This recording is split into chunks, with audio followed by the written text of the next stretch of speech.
You guys ready? Welcome to the April 16th meeting of the Board of Education. Guys, this meeting is called to order.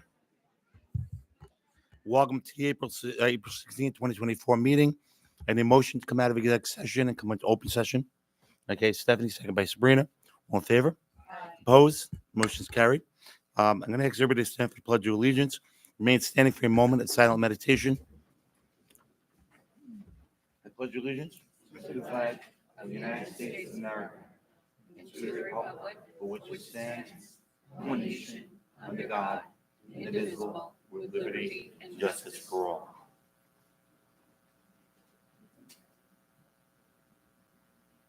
Thank you.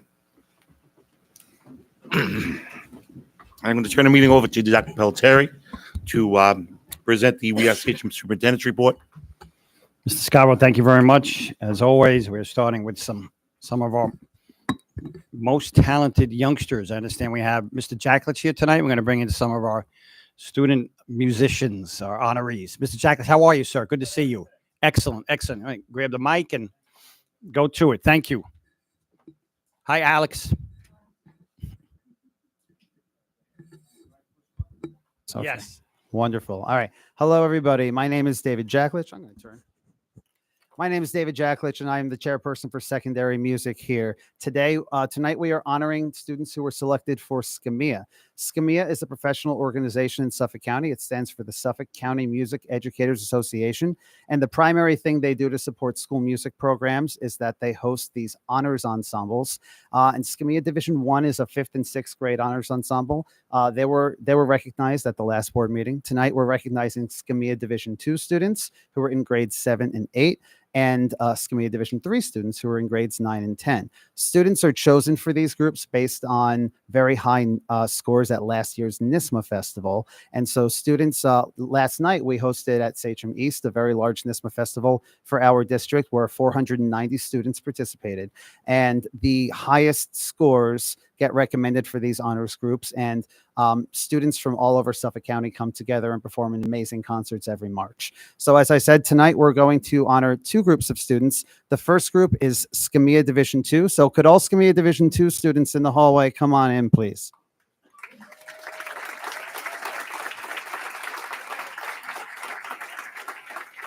Yeah.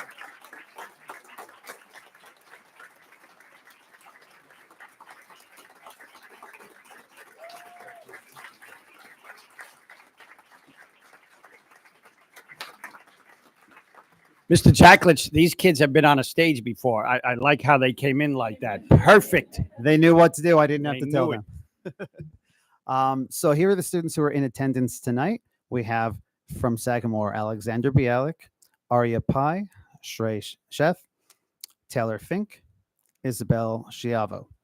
From Samoset, we have Matthew Rubenstein, Jagar Shah, Adriana Esposito, Emma Calia, Mia De Jesus, Sophia Fidel, Delana Casaba, and Travis Schaffner.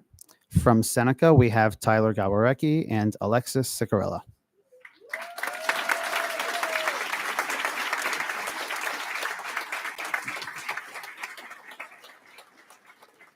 Would you like me to invite the Division 3 students and we'll do one picture at the end? Okay, wonderful. If somebody could please just, yeah, thank you. They're in the room.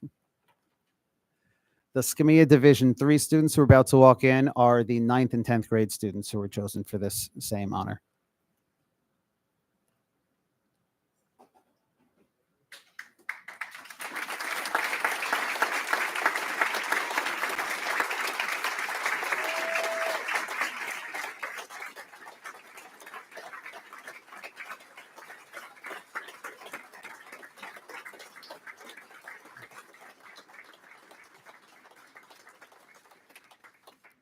In attendance from Sachem East, we have Lourdes Bagtis, Abigail Finn, Colleen Hakes, Christopher Sambolin, Grace Sapoznik, Laura DeGennaro, and from East, from North, we have Amanda Morta, Lenny Nowakowski, Ashley Fair, Matthew Umbenhauer, Ethan Edelman, Cora Gillespie, George Haynes, CJ Schilling, Jiang Sugimoto, and Alexis Tramontana.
I'm going to call.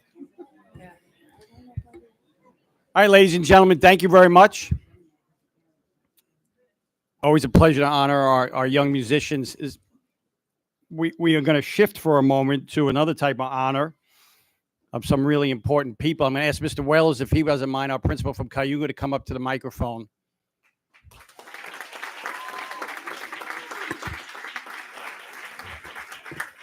I didn't even say anything yet about you, Mr. Wells, and people are clapping already. Unsolicited applause. Appreciate that. That is really good. Uh, So, yep. you emailed me the other day, called me. We had a situation over there at Cayuga that you walked me through. I'm going to ask you to go ahead and do that for the community now. Sure, we did. President Scavo, Dr. Pelletieri, members of the board, members of the community, it's a pleasure to be here and to let the good times continue to roll tonight as we start this board meeting. My name is Matt Wells. I am the very proud principal of Cayuga Elementary, and if even possible, I might be more prouder tonight. Last week on Tuesday, we had a little incident. Before I go any further, I'm going to invite some of the people that were involved to come on up. I'm going to ask two of our second graders, Olivia Messina and Kendall Kabicki, to join me up here.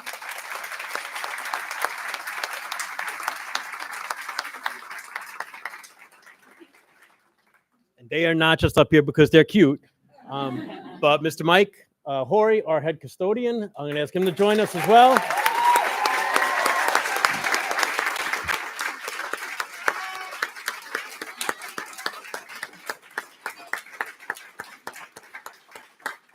And before I forget, I'd like to thank the large amount of Cayuga teachers and staff that showed up tonight to support these folks. So the story goes, last Tuesday, little Olivia was at lunch and began choking. And it was a pretty scary event. Olivia, what were you eating? I was eating like a taco from Taco Tuesday. A taco from Taco Tuesday? Was it Tuesday, the day you were eating it? Oh, I makes, did say it was a week ago, Dr. that Pelletieri, does yeah. make sense then. It wasn't a week-old taco, though. No. All right, no comment. Okay. So, let's be gentle. Olivia begins choking. Her friend Kendall notices this, springs into action. Kendall, how did you know Olivia was choking? She was coughing and pointing at the teacher. Maybe she was saying the teacher smells. That's why I'm coughing. How did you know it was choking?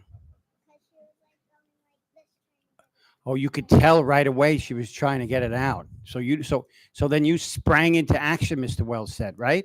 Go ahead, Mr. Wells. She I'm sorry, did. cut you Kendall off. then goes and gets an adult. Mr. Mike comes to the scene and administers the Heimlich maneuver and dislodges the food that was stuck in Olivia's throat and saved the day. Wow.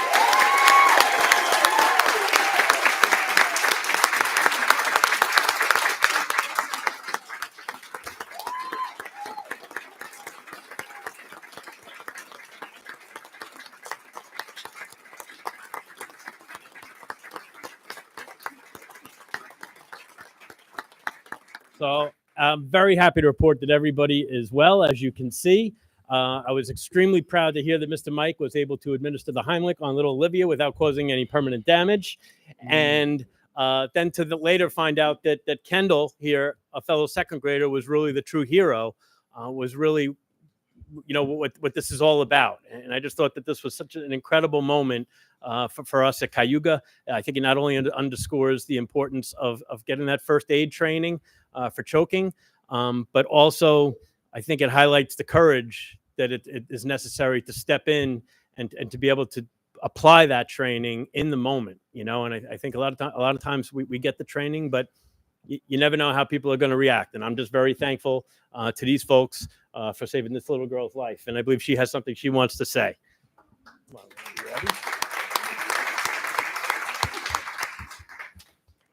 Olivia, stand up, please. Go ahead. I'm going to do a speech, right? Okay. Hi, my name's Olivia, and I'm a student from Cayuga. I'm here to tell everybody about my heroes, Mr. Mike and Kendall. Last week, I choked on my food. Kendall ran to get help, and Mr. Mike gave me the Heimlich. I want to say a big thank you for saving my life. And not all superheroes wear capes. I love you. Oh.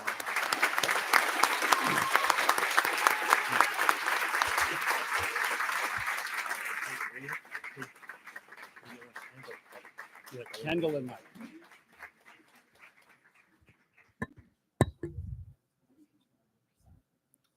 We get a picture Olivia, back. Olivia, you got gifts for Kendall and Mike? Did you remember Dr. Pelletieri? Kendall and Mr. Horry, Mike, I'm going to ask you guys to come up. We actually have certificates for both of you. I'm sorry I don't have one for Olivia for choking that started it all. But Olivia, you don't need one.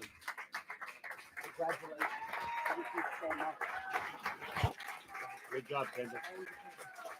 Good job. Thank you. We're going to come down and take a picture.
Everything else seems small after something like that, right? I mean, seriously, every single thing we do, nothing else matters than something like that.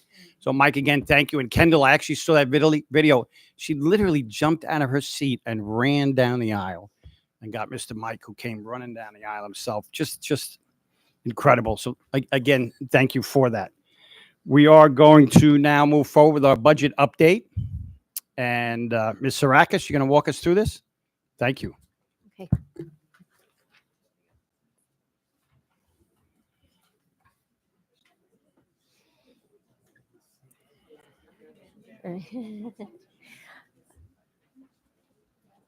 Okay. There we go.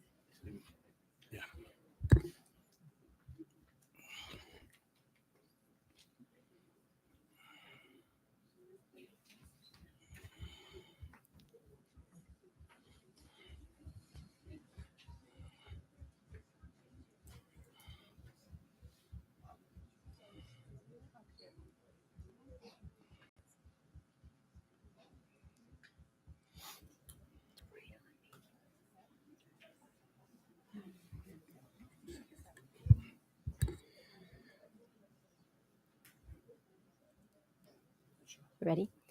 Okay. Well, welcome to our budget development workshop. I just want to let all of our community members who are watching the live stream at home, the budget presentation has been dropped into the public section of Board Docs, so it can be downloaded from there if you want to follow along that way. So tonight we're going to discuss our projected expenditure budgets, including our capital projects, our fund balance and reserves. We're going to look at our projected revenue budget, capital reserve proposed proposition, our budget highlights, and our future budget concerns and next steps. So we're starting tonight with our expenditure budget. So right now we are at a $377.6 million budget. That is a 3.78% increase budget to budget over the current school year, or a $13.7 million increase. And I just want to point out that when we started this process, we were well into the $390 million budget. And, we've revised our estimates as we've worked along, but we've also worked with all of our stakeholders in the district, all of our bargaining units, to recognize some savings. And we do have approximately $6.7 million in savings in our expenditures for salaries and employee benefits. Mr. since the Rackes, I first just one. want to bring special note to that again. Could you go back to that number back in March? We were in the $390 million, And we're now, 377. and that is because of the good work of all of the bargaining units that we worked with in terms of restructuring, recognizing the importance of what it is that we're attempting to do here, how we were trying to stay as whole as possible to the community in terms of what we've built here over these past many years. And I do appreciate personally and professionally the efforts of the cabinet all the way through the district, and thanking them for the work that they've done in helping us to come to that number, which will undoubtedly help us to keep people right where they are here in Sachem, where we want them. Thank you. Okay. So moving on from the expenditures, included in our budget line item, we have a transfer to capital is part of our interfund transfers, and that includes a $9 million expenditure for projects that are needed throughout the district. So this year, we're proposing to replace the interior classroom hallway doors at our secondary schools. We're currently doing that at our elementary buildings this current school year. Partial replacement of asbestos floor tiles that are remaining throughout the district in all of our buildings. We want to renovate the Hiawatha Gang bathrooms and continue the roof replacements on our Sagamore and Samoset middle schools. So in total, we're looking at about $9 million for these projects. And I just wanted to point out that although this is a line item in our expenditure budget, if we were to pull out these capital projects and say that we weren't going to do them, let's continue to close our budget gap, you cannot do that with the capital project, transfer to capital line item, because this expenditure has a dollar for dollar corresponding revenue source. So if we were to pull $9 million out of transfer to capital, we would also have to pull $9 million out of our tax levy. So it wouldn't do anything to help us close our current budget gaps. So I wanted to look at fund balance and reserves next. I just put out a 3-year history and then where we're projected to be in June 30th of 24 when we close our books. So in this current school year, we had appropriated $9.2 million to help close the budget for 23-24. We expect when we close the books that we will be able to replenish that $9.2 million, as well as the $631,000 we took from the employee retirement system reserve. So we anticipate replenishing these in full, which would leave us with $53 million in what I'm going to call as spendable reserves. But reserves, they're spendable to the purpose that the reserve was legally established for. So we have $10,727,000, for example, in the employee retirement reserve.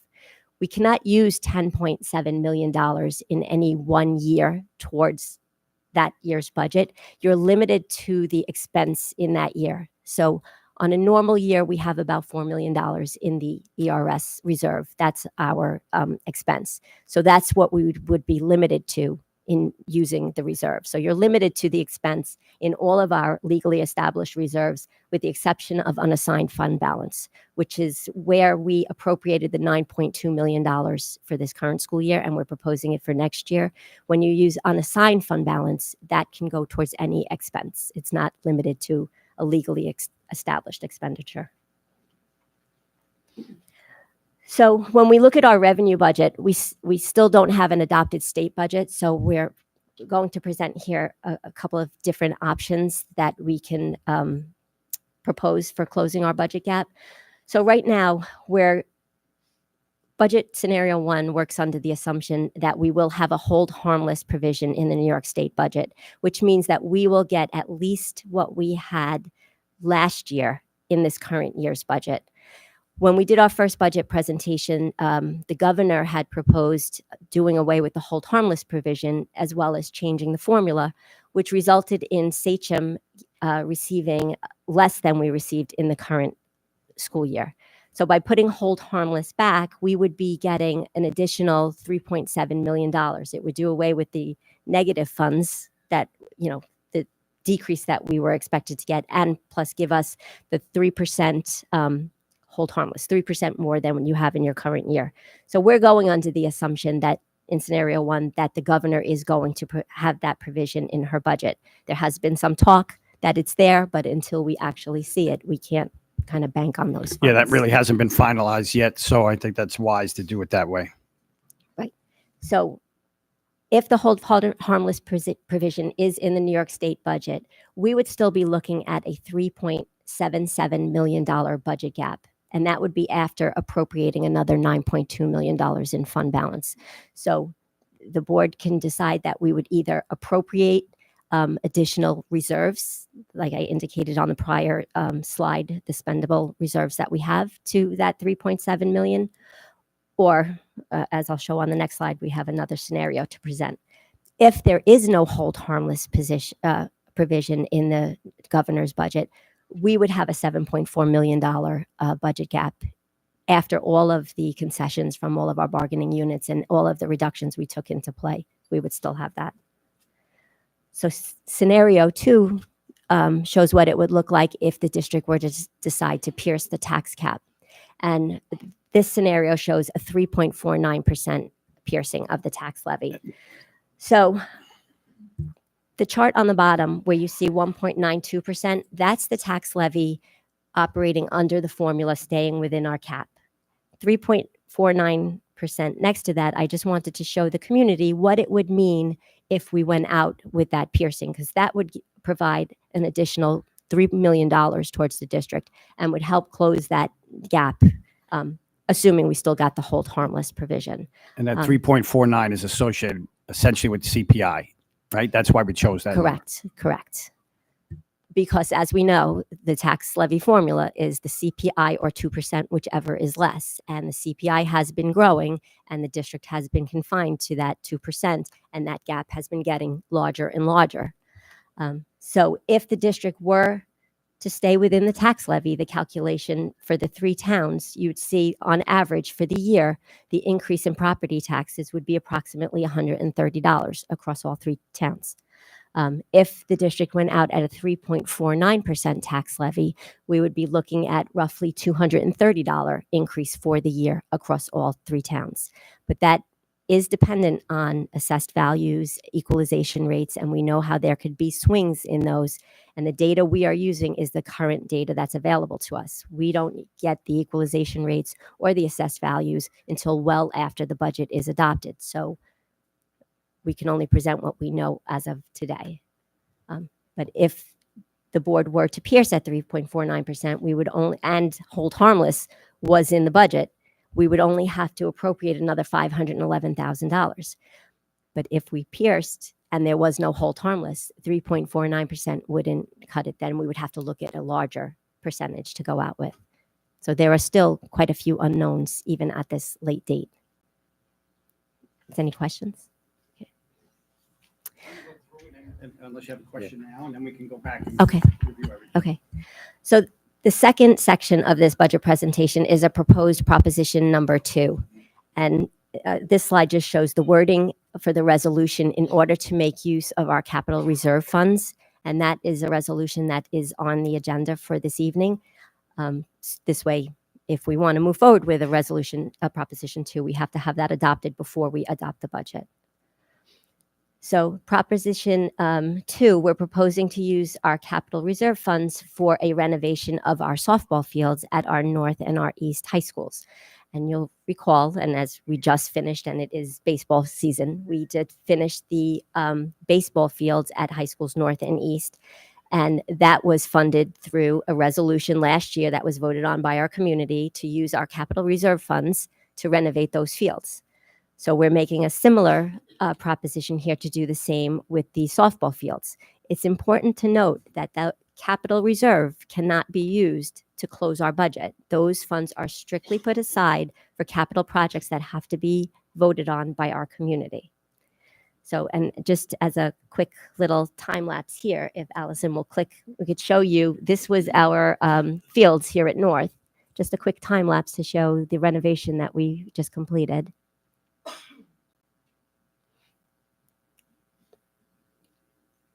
And they really did work this fast. I saw them.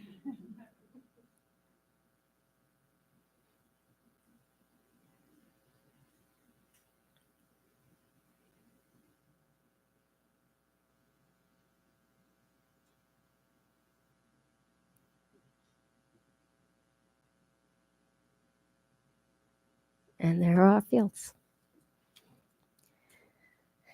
They did a So- exceptional job at East and North. I know they're finalizing the bleachers now. Right. I got to sit in the bleachers tonight at the North Field. It is phenomenal. Beautiful. They are beautiful fields. So what would be included in these renovations would be a synthetic turf infield and outfield at each of the high schools, new dugouts, warm-up areas, bleachers, and ADA pathways. And as I note on here, we would need the separate proposition on the ballot for the May 21st vote. And again, to reiterate, capital reserve utilization has no impact on the tax levy, and those funds cannot be used to close any other budget gap. So here is a rendering of what the field would look like at East High School. Okay. And this is a rendering what the field would look like at the North High School. So to wrap it up, included in this budget, we maintain all of our current programs and services, and we're upholding our commitment to our student-focused instruction, providing opportunities for all of our students, maintain our current athletic opportunities and co-curricular programs, support our mental health resources for students with our partnership with Northwell Health. So all of that remains within this budget. And just something, a future budget concern is that we still don't have a revenue from the state. So that's still a very large unknown, which is why when we look at our next steps, we have several dates here for the budget adoption. We're proposing to hold a board meeting possibly on April 19th to 22nd or the 23rd, depending on what happens up in Albany, to adopt. And then we would move forward with our hearing and our vote. Any questions from the board? None?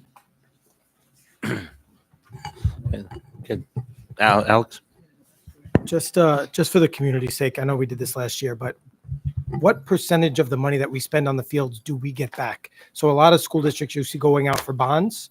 We haven't done that in a long time, nor should we, but Correct. what percent, like we're going to spend money up front, Right. and then what percentage will we get back? We get 76% back. And then, you, like you said, we cannot use this money to transfer to close that gap that we have. No. It's restricted to capital projects that are voted on by the community. Stephanie? I was going to ask exactly what he said.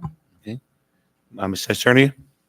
Yeah, Rob, if we could, Michelle, can we go back to the expenditure lines? Okay, so that's our expenditure line right there. Those are all our costs. That's actually pretty solid now, right? So our budget is going to be $377,602,227. We're pretty. That's, I don't want to say set in stone, but that's pretty. It's cast. It's hardening. Correct. Right. So if I look at that now, I could say 47% of that budget only went up 1.34%. That's the salaries, and in good part of that, that's the negotiation that we just discussed with our partner units to reduce that even more. Because remember, it was 2.57, then 2.52. Correct. Now it's 1.34. So again, the district does its part. We're still waiting on Albany to do their part, which is where the unknowns become. But I wanted to point that out. So we're going to look at $377 million, and that budget to budget difference is 3.78%. So even in this environment, now we're going to have a budget that's only went up less than 4%, 3.78. However, now let's go to the revenue side. I'm trying to encapsulate this in my mind in a nutshell. Okay. So now let's look at the first scenario, right? And let's presume, for the sake of this argument, that hold harmless is going to come. Correct. Okay. Okay. So our revenue, though, although our budget only went up 3.78%, our revenue is only gone up 2.74%. Correct. That's the percentage, a little plus more, that we need to find and close somehow. Correct. And what we're saying right now, the proposals are either we take more of that out of the reserves. So 3.7 million is roughly 1% of 3.3, right? Yep. So we're trying to close a $3.77 million gap. And either we take it out of the reserves or we pierce the cap to close that gap up. Correct. Now, those are the two things that we don't know the answer to that until we know what actually Albany is going to give us. Correct. So that's going to become a whole big discussion on April 19th, 22nd, or 23rd. Correct. Okay. Okay. Okay, Laura? And Michelle, you had touched on it a little bit, but if you go back to the expenditure, so with moving the money to do the capital projects, the 9 million. So the importance of that, I think, is to maintain our buildings. And we have a schedule now that we have to maintain our buildings, because what had happened in the past, instead of keeping up on things, we would have emergency roof replacements, things like that during the year, that then we would have to use funds that weren't allocated for that. Correct. And So now we're on a schedule where we're improving and continuing to improve. And that's what helps keep us building reserves, being financially stable. to because maintain prior- and be proactive rather than reactive with these. Right, because then if you go to the fund balance and reserves, so again, our unassigned fund balance is going to be at the end on 6/30/2024, 11 million plus, which is unassigned. So that's a fund balance that we used to be down to the 13,000 when we were in the news a long time. Correct. So we worked hard by having a capital improvement reserve to do fields and all the other things, plus doing a schedule of capital improvements every Correct. year. So we've maintained all of that, as Mr. Isernio said, we'll keep him within the cap, even though CPI has gone up more than the 2%. Correct. So Correct. that is how we've become stable and able to provide services, improvements, and all the upgrades over these past years, And we follow that schedule every year. We prioritize the projects. all and- while maintaining a healthy unassigned fund balance. Correct. All Yes. right, thank you. Meredith? So, one of the things that I struggle with is how Albany works, and I'm sure everybody kind of struggles with that. Like, if they don't have any budget by the 23rd, we still have to adopt a budget by the 23rd. And I know I say this at every meeting because it drives me crazy. So if they don't adopt by the 23rd and they don't, and we have no guarantee about the hold harmless, then we have to put out a budget that makes us whole for that entire 7 point. Yes. So we're working under assumptions, basically, that hold harmless will be there, but there's no guarantee until the budget passes that it will be. So Yeah, we are definitely really hopeful that we get that guarantee around the hold harmless. So at least we can recognize again what our expenditures are, what our revenues will be around, and we can be confident enough to have a proposal that we go out to the community with. And But that you know, drop dead date is the same for all the school districts around. April yes, 23rd, yes. 23rd.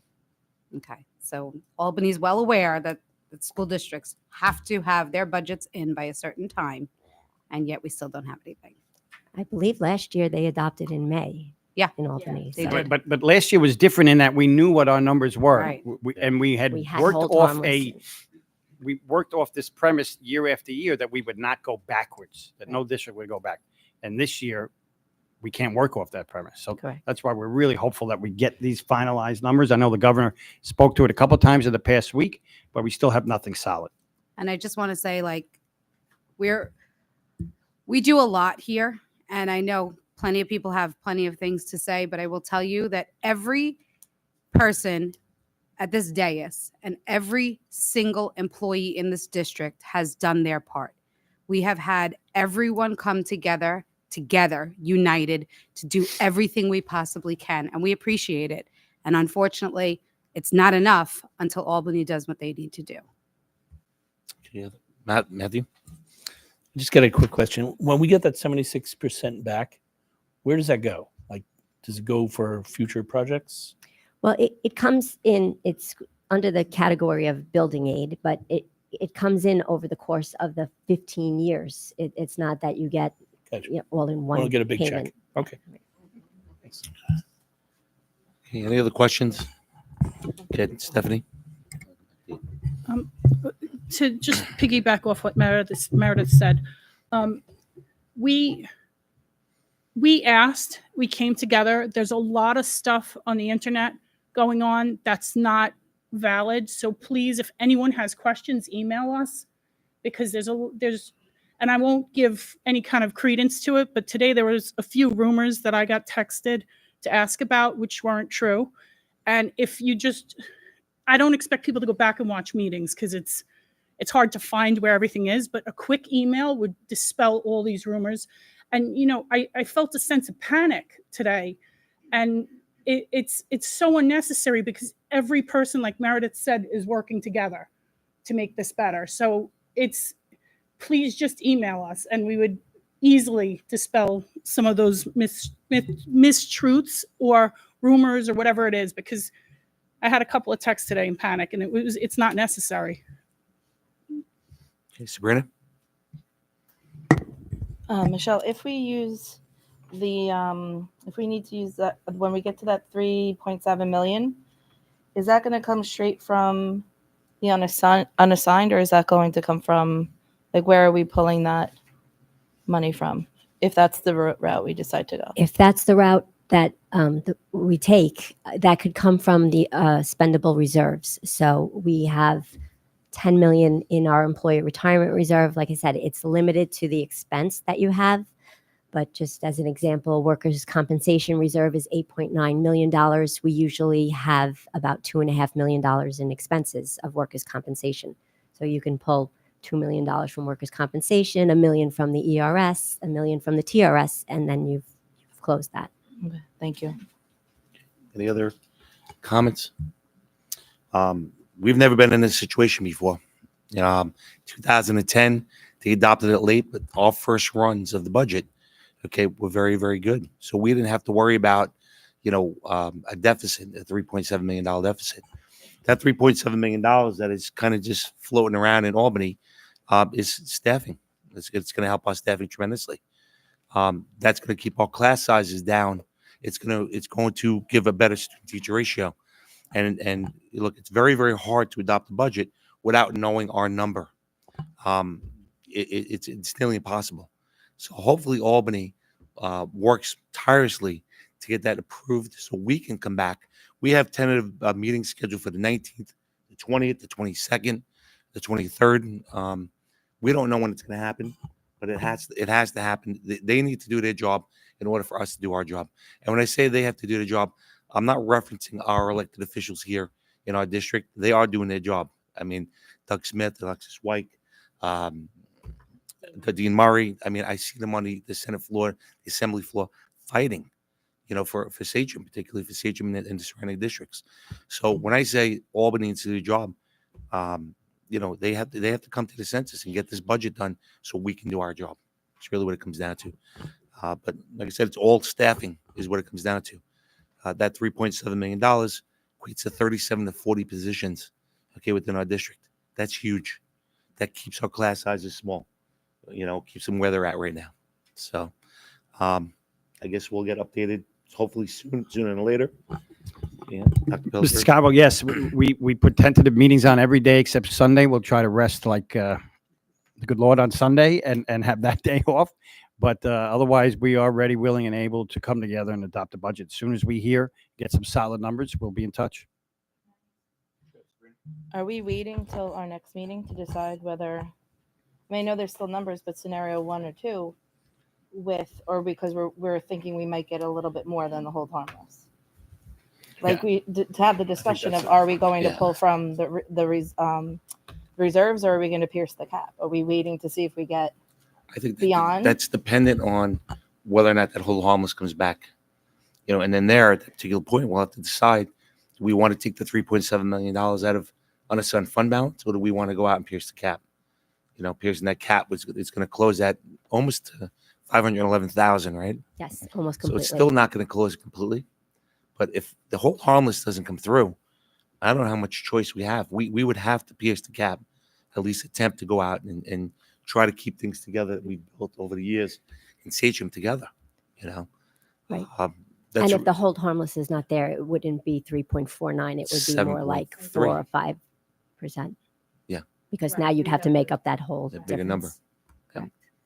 So, Sabrina, I guess the question is when we find out, we have a couple options. We can either adopt it that evening and make that decision that evening, or we can have the discussion and come and give the Well, community an opportunity to. That was my thought, is Yeah. that if we at least say which one we're kind of leaning towards, having the community come out and Mhm. weigh in. Otherwise, we have to have a meeting to present which option we're going with and then come back again and adopt. Mhm. So that's why I'm just saying, are we going to at least kind of see where we want to go? And then obviously if things get blown up from what we get from the state, then we have to go back to the drawing board. Mhm. But I'm just saying, do we want to make that decision tonight or wait till Friday, hopefully, about which way we're leaning, whether we want to pull from reserves or pierce the cap? Alex, what are you hearing up in Albany from your people? I heard maybe Thursday, but I heard maybe Monday or Tuesday, maybe later. You know, they say that there's something in place, but then they say they haven't seen a budget bill yet. So Yeah. we can't go by anything that any of them say. I mean, when you prioritize housing, migrants, a hip hop museum in Brooklyn, when you prioritize a pool in the Hudson instead of education, which is the most important thing in that budget, since we spend all this money up to Albany and we get pennies back on every dollar, and we have to meet and scramble and hold our breath and beg like somebody on the corner with a cup for the pennies that we get back. It's embarrassing. The governor should be embarrassed. Carl Heastie, the Speaker of the Assembly, should be embarrassed. Andrea Stewart Cousins from the Senate should be embarrassed. This should be the priority. Nothing is more important than education. It's the silver bullet. It solves all of the problems, Yeah. except I don't know what they're doing up there. Yeah. It's not our representatives. It's 3 people sitting in a room together making all these important decisions. They've cut everybody else out of it. And I'm not going to be embarrassed by what I say. There's 3 people that are holding us hostage. Shame on them. Yep. Shame on them. Okay, so you know, So it I'm just still saying, isn't. so then we're waiting to the 19th. We We- don't want to have we're the gonna- discussion tonight which way we want to go. That's what I'll I'm leave it up to saying. the board. I mean, you know, I think I hate to say it's premature. I mean, we would have adopted this budget tonight under normal circumstances. Right. But, you know, without knowing what that $3.7 million is, I mean, look, I'll say that, you know, if we get that hold harmless money back, that's $3.7 million, you know, I almost think we can almost borrow, you know, use money from an unassigned fund balance. Okay. We will not be able to do that if that hold harmless doesn't come back. So, I mean, I don't know if anybody has anything different that, you know, that disagrees with that or. No, I'm not for piercing the cap unless it is the only option that we have. Yeah. I mean, with everything else that's going on in the world. Yeah, I this is- think I said that at Last meetings resort. prior to. If that's the only option we have and we don't get a hold harmless, obviously we would have to pierce the cap. But other than that, we worked hard to build reserves. So in case something like this happened, Right. we had it to weather a storm. Mhm. And that is something I 100%, which I said from the beginning, once we exhausted every opportunity, as it was pointed out, all our bargaining units, everybody came together, worked together to get it to a reasonable number that now we could go out with a budget at the tax cap and not decimate our funds and our district and not have to lose any employees. Sorry, Meredith. So we have the benefit of News 12 here tonight. So I'd just like to say hi, News 12. Thank you for being here.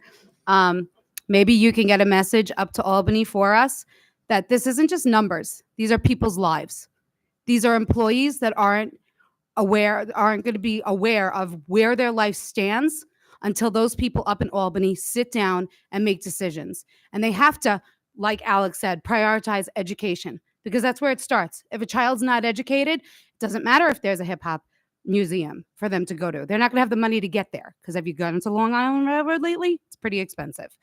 There's not going to be anything these children are going to be able to do in their lives if they don't have the proper education. And if we don't get the money out of Albany, These kids aren't getting educated, and these people that you see in the audience aren't going to know if they have a job or not. And that's not fair, because guess what? They're sitting up there and they're making all the decisions for everyone.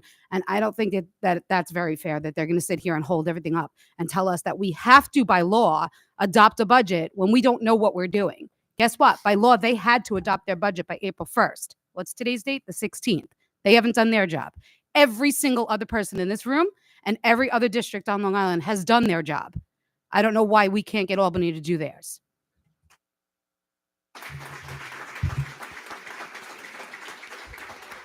Mine's fast. I think we've been in limbo, and I would appreciate just waiting a little bit. Just our community members volunteer for the Budget Advisory Committee, and they could have input as well. So we're meeting with them in a couple of days.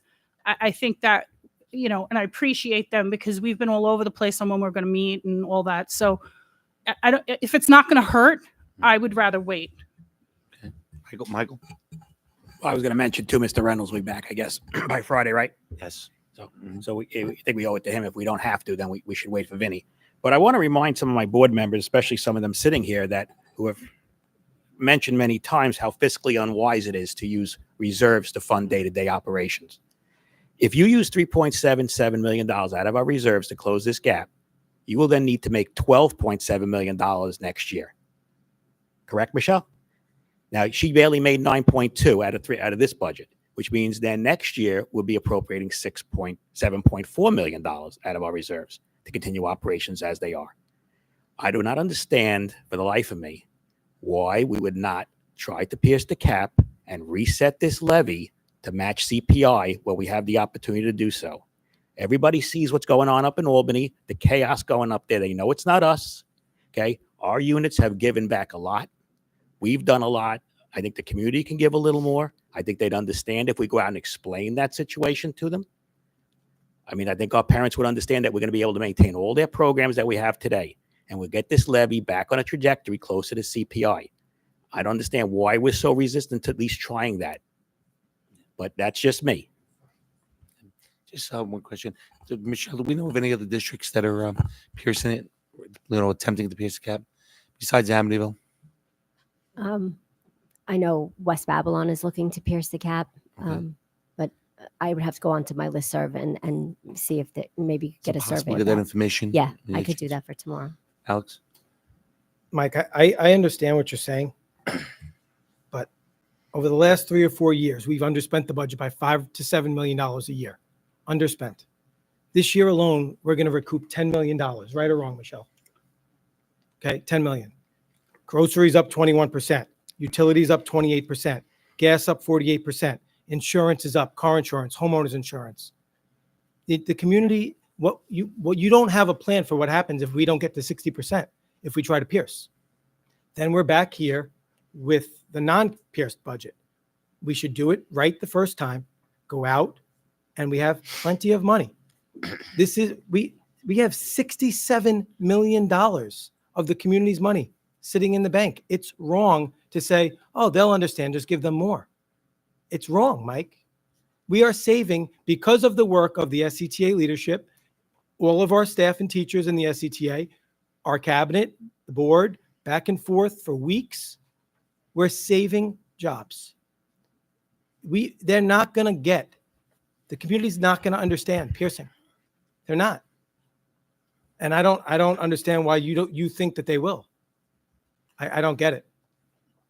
Which district has passed a bond or has passed a pierce in the last 5 to 6 years? Which district? Yeah, the answer is none, Mike. So then we're going to be right back here putting up the first one, and they're going to say you should have put that one up the first time, and you're just going to make people angry. Ernie? Let's just disagree. Respectfully disagree. I think there's financial ramifications of what we're talking about that are going to be impactful year over year over year. Just the fact that over the last 5 years, inflation's gone up 21%. It means also that our expenses have gone up that much. We pay more for fuel. We pay more in health insurance. It's happening to us too as a district, but we're not making up the revenue. You can't continue to have one half of your budget below CPI consistently tracking down especially when the Albany portion of our budget is so unpredictable. We've got to try to reset that levy back towards CPI. It really, I don't understand the law, how it's, 2% or CPI lesser. It really should be CPI as the number, right? CPI went up 9% 2 years ago. How do we recoup that? I did a whole calculation from July 1, 2019 to our proposed budget at CPI. If we had gone out at CPI, we would have had $19 more million in the levy. That would have closed the original gap. So the trajectory of the levy is not keeping up with costs. And it's costs that we incur as a school district as well. Now, again, our units did everything. I think our units did a great job helping us. I think we all can agree to that. But you can't continue to if you use reserves, what you mentioned before is true, but she's already accounted to use it again. So she's expecting to underrun this budget, but she's expecting to use it again because she needs it, right? So you don't really have that. You're not underrunning the budget. You're just rolling that money. Now you're going to roll $12 million next year. And then you're going to roll 15. Then you're going to roll 18. In 3 or 4 years, you'll have $10 million left in the reserves total. You need to change it. I hate to say the prior, not before John, Bruce Singer used to say, we don't really have an expenditure problem. We have a revenue problem, right? He used to say that all the time.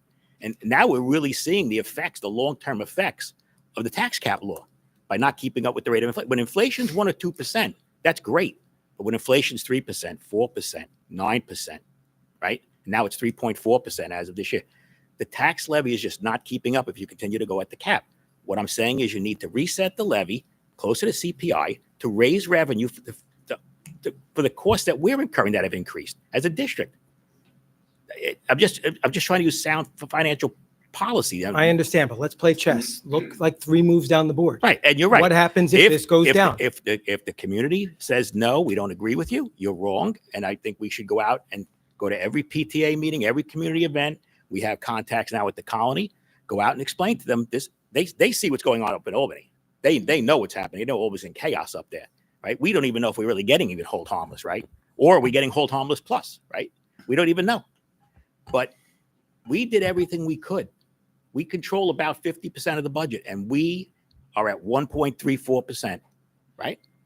I don't know if this district could have done any better for itself than that, but we're also then reliant on what Albany does. But we also can help ourselves. We can help ourselves by trying to get the tax levy back to CPI, or the trajectory at least matches CPI. My concern would be if you went out with scenario 2, which I'm sorry, I'm never going to vote yes for. Okay, you go out for scenario 2, you anger the community, then we go back with them and say, okay, well then let's do scenario 1, and they're going to say, well, why did you do that? Why didn't you just come with us in the first place? Now we've angered them, and now they fail 1. Then what? Well, I would counter that. That's what I'm concerned about. I would counter that and say, you're right. Angering the community. They could come back and say, no, we're not going to go past the cap. And we go back out at the tax cap with the explanation that now I would expect our reserves next year to be at $57 million. And when Brett comes up in front of us and says, you guys are using reserves to fund day-to-day operations, it's really not sound fiscal. Then he's going to suggest, or we would have to suggest to ourselves, we need to start downsizing. And I don't think that's necessary. I think if we help tax caps levy towards CPR, help raise the trajectory of it, we should have some more revenue to offset our costs. That's all I'm saying. Sabrina? We got this document, right? Michelle, you gave this to us presented to us last week. So that if we do if we pierce the cap at 2.5 after 4 years, that would be like almost $5 million. Whereas if we do it at 3.5% after 4 years, we'll be at 13.5 million in additional revenue. Yes. So that's a huge difference. And that's just at piercing the cap at 2.5. It's not even at the 1.9 that we're right. The 2.5 after 4 years, we would have additional revenue of $4.9 million. Additional revenue. Additional, right. At 3.49%, as we proposed tonight, we'd have additional revenue after 4 years of $13.4 million. And that's piercing it 1 year, it resets. That's your new starting number for the calculation going forward. The reality is we're going to kick the can down the road. That's just my opinion. I understand. And this year it would be 3.5, where next year it would be 7, 8. I'd rather, again, I want to see the numbers and what we get, but we're kicking the can down the road. What Mike is saying is legit. We have to reset it. And I would rather see 3.5 million in extra than sitting here year to year pulling from this and that to make things work. because we know it's not going to get better in Albany. And I don't want to ask the community for more money. I don't want to give more money. I get it 100%. But we really have to consider this, because when you see these numbers, you're telling the community we're resetting it, and look what we're going to have after 4 years, instead of every year having to count, get pennies from here and there, bring our budgets down to the minus. And even what are we going to save? Because we're at the bare minimum. You guys went through those lines line by line. So what are we really going to be over next year? It's definitely something to think about. Alex. I'm just concerned if you can go to scenario 2 for a second.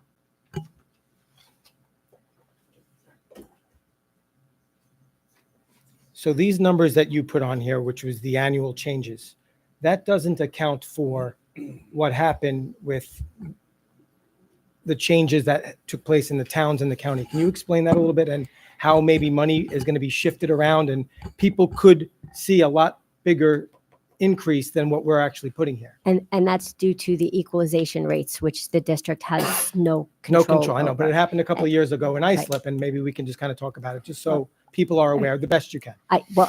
I wasn't here for that, but I do know that the projections that went out was roughly, I think it was a 4% increase was budgeted, and it turned out to be like an 8% increase in that one town. And it was strictly due to the equalization rates, which the district has no control over. It's how the towns apportion the levy across the 3 towns between Brookhaven, Islip, and Smithtown.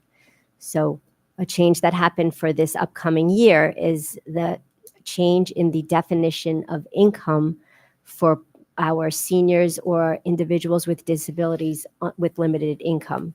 So the county changed the definition of income. Each of the towns changed how they're going to calculate that, all different from each other. So nobody knows at this point what is really going to happen with those equalization rates. So that's really a wild card in all the calculations.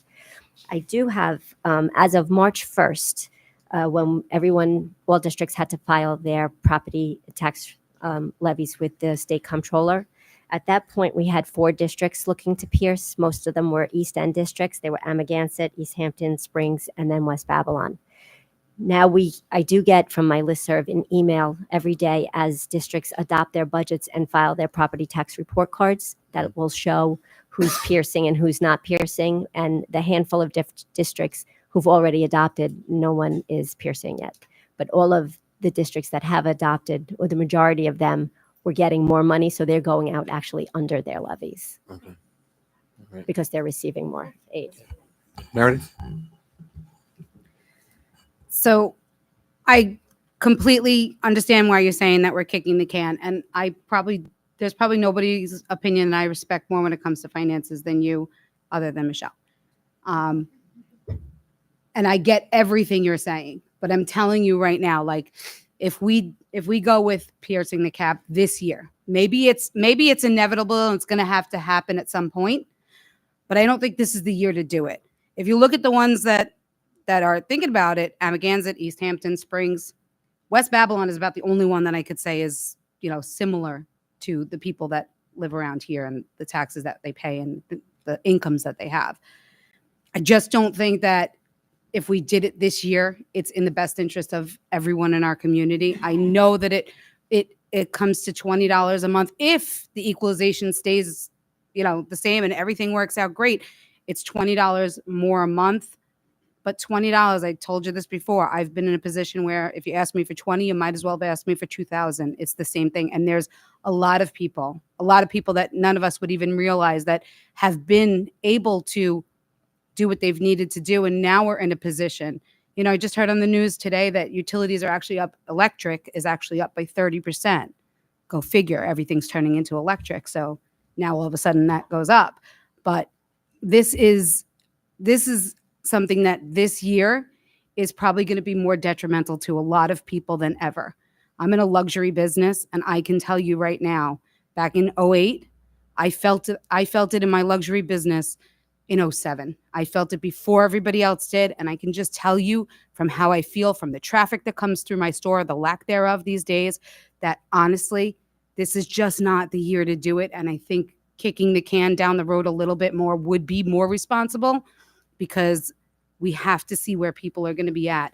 And I was part of that Islip thing. My taxes did not go up by $200 a year. My taxes went up a lot. And like to the point where at that time, John was sitting in that chair where I called John. I'm like, is there something wrong? And then all of a sudden phone calls came flooding in. So I just feel like I get it. It's probably something that is inevitable and we may have to do, but this year is just very tight for so many people. Cicernia? Yeah, you have the floor, Ms. Cicernia. I was just going to say, Mary, thank you for a vote of confidence. But then based on that logic, I would argue that this is the time to do it because it's only going to be worse next year. That $20 becomes $50, right? That $50. I have hope that many things will change in 2024 and it won't be as bad next year. Well, I'm just, if I you have big hope. every year you wait is 1 year, next year we need $12.3 million in excess. You're not going to have it. So I think the time is ripe. I think the time is perfect to do it, or at least try it. And that's Laura? So, Mike, and I do respect you also, and we do sit on the audit committee, and I am the one who said we cannot use reserves to carry. No, I say it all the time. And what I want to say, though, is we've built the reserves to weather storms. So at times, Michelle, or Mike, maybe has it's either CPI or 2%. Has the CPI ever been less than the 2%? Yes. Yes, Yes. it has been. Right. So that's what I'm saying. But sometimes 2% is enough to keep us where we need to be. This time it's not, but there are times where we have been able to build even when the CPI has been less. Do you know what I mean? I understand what you're saying, but we were able to build, and as enrollment goes down and we've had attrition where we're not replacing teachers, we don't want anybody to lose jobs, but as enrollment goes down, certain costs are going to go down with that in our future. Do you agree with that or no? I do, but remember, we also reduced our population by 43 staff already in that number. Right. So those 43 people that we're not replacing are going to impact our kids. That you can't say they weren't doing anything, right? They No, obviously. but again, as enrollment goes down, Enrollment's not projected to go down at that kind of rate. but it has gone down from of where course. I think you're going to see fluctuations, but you're not.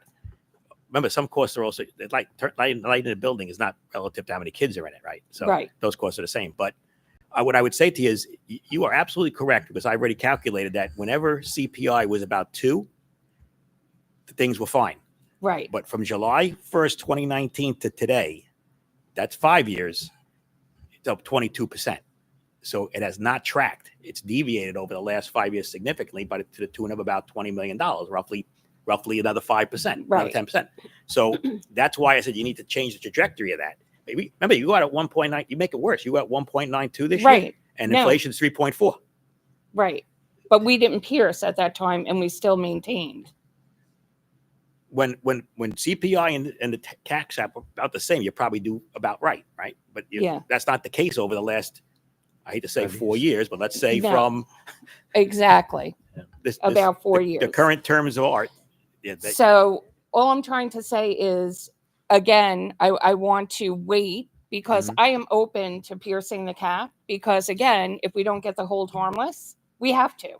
We would have no choice, correct? So I'm not closed-minded in saying I am totally against piercing the cap.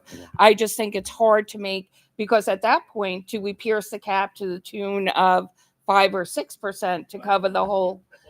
You know what I mean? So that's why we may still need to take from reserves, even though you don't want to, versus piercing a cap at a much higher number. So I think it's fair to say if we have open minds, I'm open-minded to piercing the cap.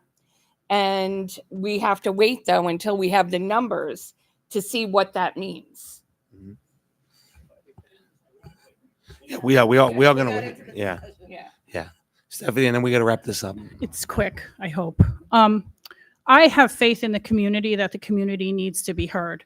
So regardless of how I feel personally about piercing the cap, I think if we give the community the options and all the information, we can go out with little anger, give them one option, and then revisit it a second time.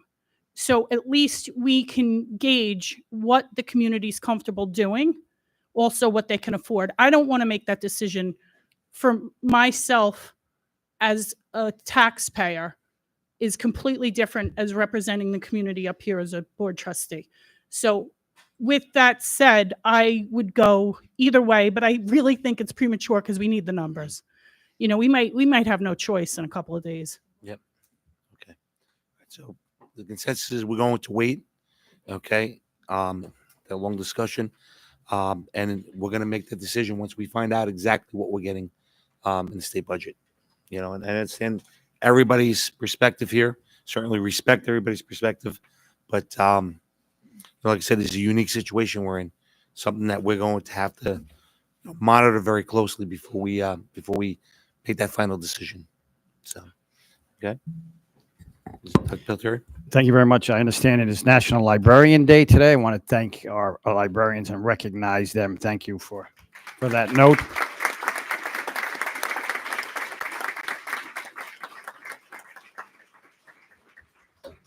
That ends up concluding our rather lengthy superintendent's report. Thank you so much, Okay. Mr. Scott. Okay, no student board member reports today. Student board members are playing baseball right now. Okay, item D, approval of minutes from April 3rd. A motion by Mike Concernian, second Meredith Volpe. Questions and discussions? All in favor? Opposed? Motion's carried. We have some visitors tonight. Okay, so Evelyn Arbenlita, you come on up. If you can go up to the who's that? Melanie? Yeah, Melanie, come on up. Melanie Tavares. Just push the green button, please. For short people.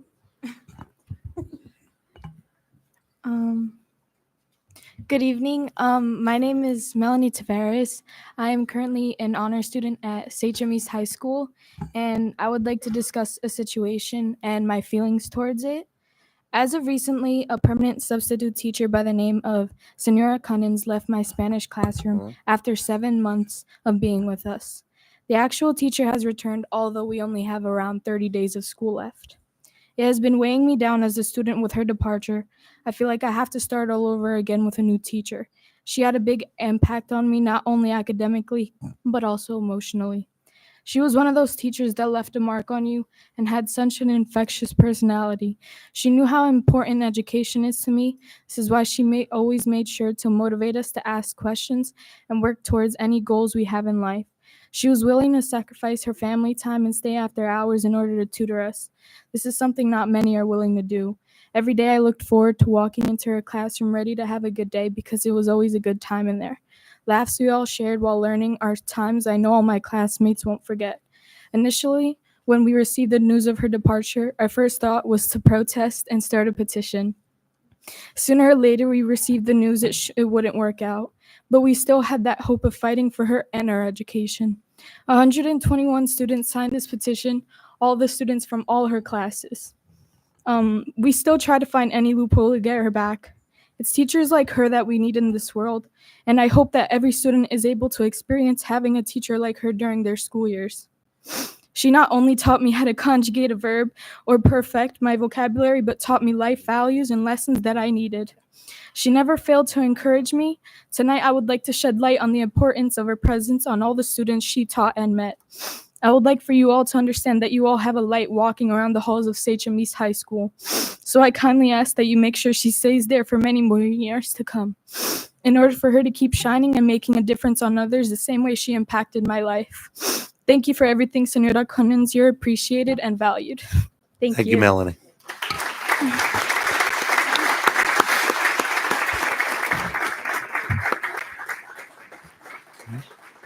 I promise I will try not to get emotional. All right, so good evening. My name is Evelyn Arboleta. I am the mother of Melanie. I just wanted to let her know that I am extremely proud of her for taking the step of speaking up. I know that most of the time during these meetings, many things that we hear is negative. But tonight, we wanted to bring something positive. As not only a parent, but as a substitute teacher who is also part of the family, I know the importance of building a good rapport with our students. Having a student advocate for any staff member due to the impact made in their lives is always a great feeling and not seen often. I will forever be grateful for a teacher like Mrs. Cunnins. She went above and beyond to make sure that our daughter not only did well academically, but also loved to get up each morning only to look forward to Spanish class. So tonight, my husband and I would also like to thank her and honor her for believing and making a difference in our daughter's life. Thank you, Mrs. Cunnings, because teachers like you are impossible to forget. Your positive impression will last a lifetime. Thank you. Thank you so much.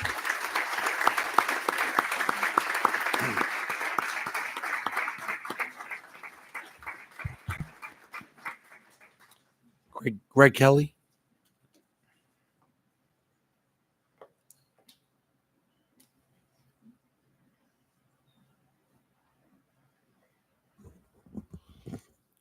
Hello, my name is Greg Kelly, active member within the Sachem community.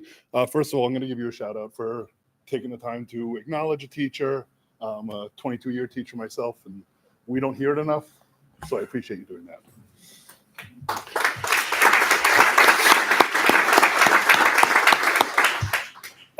As a member of the Budget Advisory Council, I've been involved in this process throughout this whole year, and it's been a tough year. And I do want to just take the time to throw shout outs where the shout outs are due. The people that sit up here, the time and effort that you guys have put into making this happen, I hope you don't think it goes unnoticed. I also want to make sure that I acknowledge everyone who is willing to give some sort of concessions to make this happen. The Teachers Association, Custodial Association, everyone who is willing to take some sort of sacrifice to make this happen. I just want to publicly acknowledge what you guys did for us. Thank you.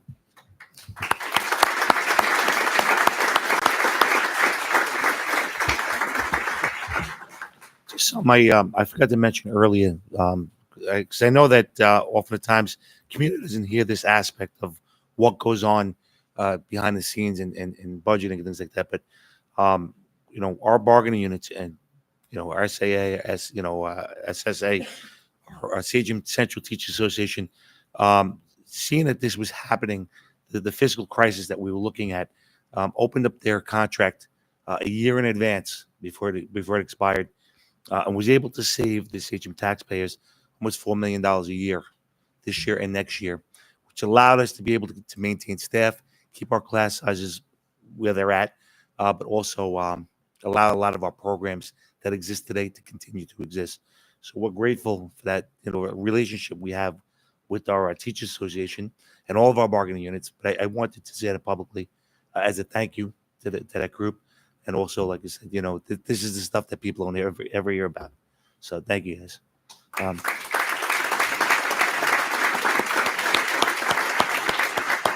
Phil Barbera.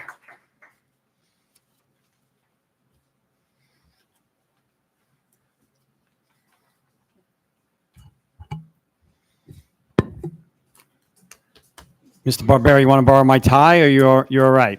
You look, I got here. I had a softball game for my daughter, so good to see you. Yes.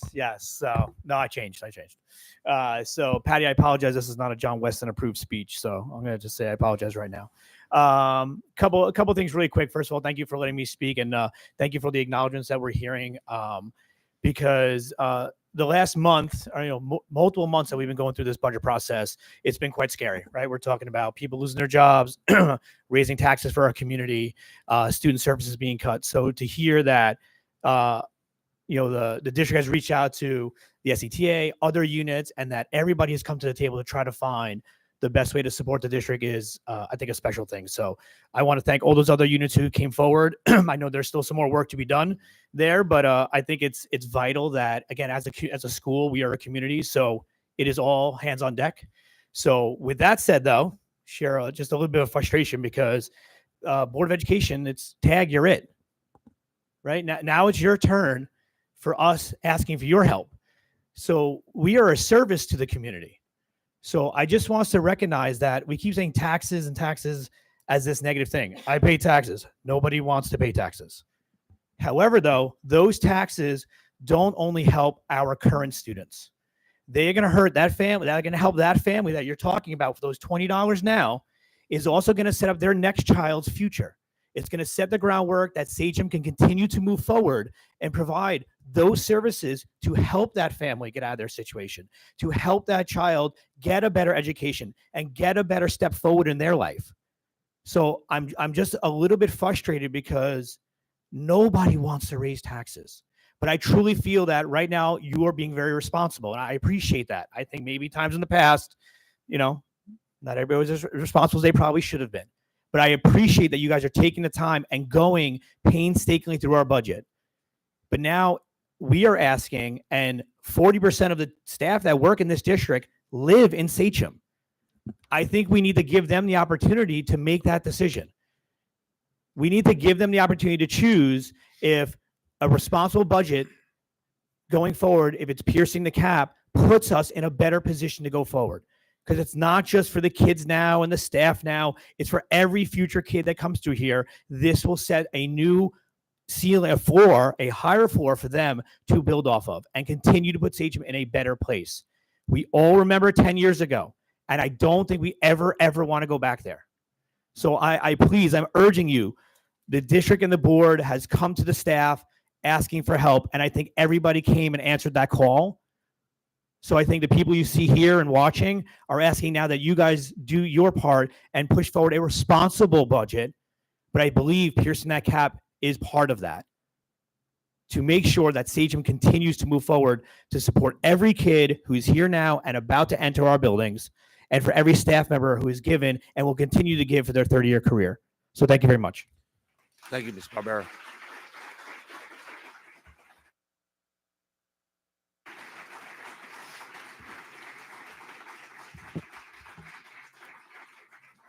Okay, Allison, any more visitors?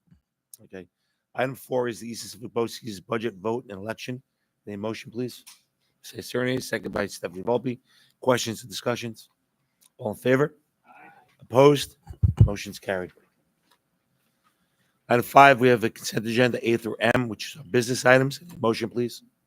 Okay, Matthew Bauman, second by Meredith Volpe. Questions or discussions? All in favor? Opposed? Motion's carried. Item 6 is we have consent agenda A through I for personnel for teachers. Any motion, please? Okay, Matthew Bauman, second by Stephanie Volpe. Questions or discussions? Cesar, do you have a question? Okay. Okay. All in favor? Opposed? Motion's carried. Item 7, we're at the bottom of page 11. We have personnel consent agenda A through I. I need a motion, please. Laura, second by Mike Casernia. Questions or discussions? And all in favor? Opposed? Motion's carried. We'd just like to take a moment for two things that were just approved by the Board of Education and the personnel support staff. One, both of them are actually in the transportation office. One is a recognition and congratulations to a retiree that's coming up. One of our transportation bus drivers is retiring by the name of Simon Yassi. So we'd like to congratulate and thank them for all that time in making sure that all of our kiddos get to school safely and get everything they need as the wheels on the bus go round and round. And in the front row right now, in a tie, we have a new addition to our transportation supervisory staff. Mr. John Ganieri has joined us from West Babylon. If we can ask you to just maybe stand and acknowledge the folks in our community. Congratulations to our new supervisor for transportation. Congratulations. Thank you, Kristen. Okay, item 8 is contracts. We have consent agenda A through R. Any motion, please? Mike Cicernia, second. Sabrina Pickowitz. Questions or discussions? All in favor? Opposed? Motion's carried. Item 9 is field trips with consent agenda A through B. Motion, please. Okay, Meredith, second by Mike Casernia. Questions or discussions? All in favor? Opposed? Motion's carried. Item 10 is budget transfers. We have two transfers on the agenda. Any motion, please? Okay, this is Sabrina, second by Stephanie. Questions? Ms. Cernia? Michelle, the transfer of 230,000 for BOCES service as natural gas until the year end, that's because of something unforeseen, or? No, it's made up of two different line items. So there's $150,000 coming from a facilities line item to natural gas within the facilities codes, and then 80,000 is being transferred between BOCES codes. Oh, okay. Gotcha. Any other questions? All in favor? Opposed? Motion's carried. Item 11 is donations. Need a motion, please? Okay, Meredith, second by Mike Cernia. Questions or discussions? Okay, all in favor? Opposed? Motion's carried. Item 12, we have Committee on Special Education. We have consent agenda A and B. Matthew Bauman, motion. Second, Stephanie. Any questions or discussions? And all in favor? Opposed? Motion's carried. Item 13, monthly reports. Stephanie? Nothing much on the legislative front. So we're going to have a meeting to just touch base at the end of the month. And I forget what date, I don't have it written down. And then budget advisory, we're going to meet in 2 days. Hopefully, I sent an email out about an hour ago when we decided. Hopefully everybody got it. But I need to thank Mr. Kelly as well. Not only have I met him outside of the BAC, but he's dedicated a lot of time to that, to just being a great parent, and also bumping into him in other committees. So you're a rock star too. You deserve thanks because you thanked all of us. Yeah. Okay. Any other committee reports or updates? No. Closing public comment. Allison, nobody? Old business. It doesn't look like there's anything on the agenda for No. old business. All right, board discussion items. I think we had them all. Which Yes. is the budget. Yep. I just, tonight we approved the establishment of a new scholarship. Okay. I just wanted to thank the Nolan family, Jimmy Nolan, his wife Jackie. They started a new scholarship for our students. So maybe I know that they're going to be presenting it at scholarship night, but maybe we can get a thank you out from Absolutely. the board and on behalf of the community and everybody. Absolutely. Dr. Pelletier, put that together. Thank you. Okay, future agenda items. Stephanie? It's old business, but can we get an update on Union? I know the attorney's not here, but there's also rumors going around about Union, which is ridiculous. And we can't really answer them because the attorney's not here, but Okay. if that's possible. You want to update? We're not going to give it to you tonight because No. attorneys aren't here. Future. That's future. Yeah. Is that what we're on? Yes. Yeah, no, future sorry. items for I knew discussion. because the attorney's Yes. not here. I didn't want to discuss it now, but Well, you said old business. I wasn't sure if you wanted to. is it old business or is it future? discussion. Yeah. We'll get. I don't know update. which Absolutely. segment it fits in, so I waited for future. Both. Okay. Any other future discussion items? Meredith? Since the kids weren't here to update, I just wanted to say that the senior trip for both schools was a huge success, and that is owed definitely to the senior advisors and the teachers, the chaperones. My own son went on it and had the time of his life. The memories that are made for these children would not be possible without the chaperones. Lord knows I would not be a chaperone for that. But the teachers who did it, especially Mr. Weston, I don't know, I know he did such an incredible job and I have to give him a shout out. But I really appreciate it. And all my son kept saying was, "Thanks, Mom. This was great." And I was like, all I did was buck up $700. It's these people over here that did all the hard work. So thank you guys. Okay. Any other future discussion items? Okay, our next meeting is scheduled for May 8th on this agenda, but we're probably going to be getting together the 19th, the 20th, or the 22nd, or the 23rd. Stay tuned.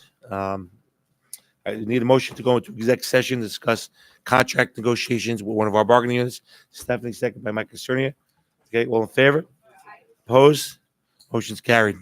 Thank you for coming out.